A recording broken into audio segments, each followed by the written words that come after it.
মাননীয় প্রধানমন্ত্রী জনাব তারেক রহমান রয়েছেন, ইনশাআল্লাহ থাকবেন। 24-এর ছাত্র জনতার গণ অভ্যুত্থানে পুলিশের গুলিতে নিহত শহীদ জামালের মেয়ে তানিয়া আক্তার রুমির বিয়ের সম্পূর্ণ খরচ বহন করেছেন প্রধানমন্ত্রী তারেক রহমান। কারো একটা ইনকাম করার মতো কেউ নাই। মার্চের 27 তারিখ শুক্রবার চট্টগ্রাম প্রেস ক্লাবে আয়োজিত এক অনুষ্ঠানে শহীদ জামালের পরিবারের হাতে আর্থিক সহায়তা তুলে দেওয়া হয়। প্রধানমন্ত্রীর পক্ষ থেকে এই সহায়তা প্রদান করেন ভূমি ও পার্বত্য চট্টগ্রাম বিষয়ক প্রতিমন্ত্রী মীর মোহাম্মদ হেলাল উদ্দিন।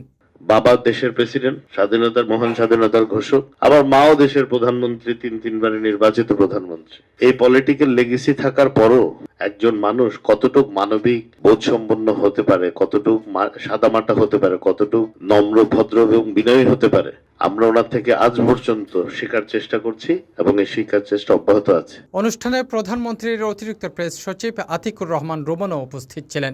এ সময় ঢাকা বিশ্ববিদ্যালয়ে ভর্তি পরীক্ষায় উত্তীর্ণ জপেল চাকমার জন্য মাসিক শিক্ষাবৃত্তি এবং শুভেচ্ছা উপহার প্রদানের ঘোষণা দেন তিনি।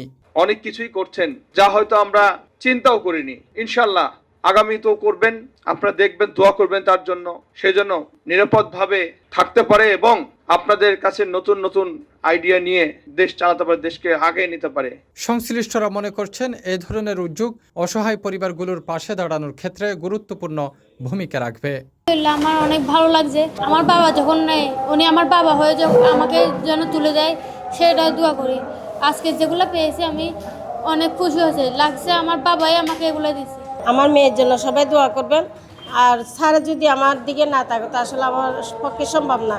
আমি ঢাকা বিশ্ববিদ্যালয়ের ভর্তির জন্য যে একটা অনুদান পাচ্ছি, আমি খুবই খুশি। কারণ আমি এই যে বলেন বিশ্ববিদ্যালয়ে ভর্তির যে একটা আছে, ওনারা সাহায্য করেছেন, সেজন্য আমরা বিএনপি পরিবার পক্ষকে অশেষ কৃতজ্ঞতা জ্ঞাপন করছি।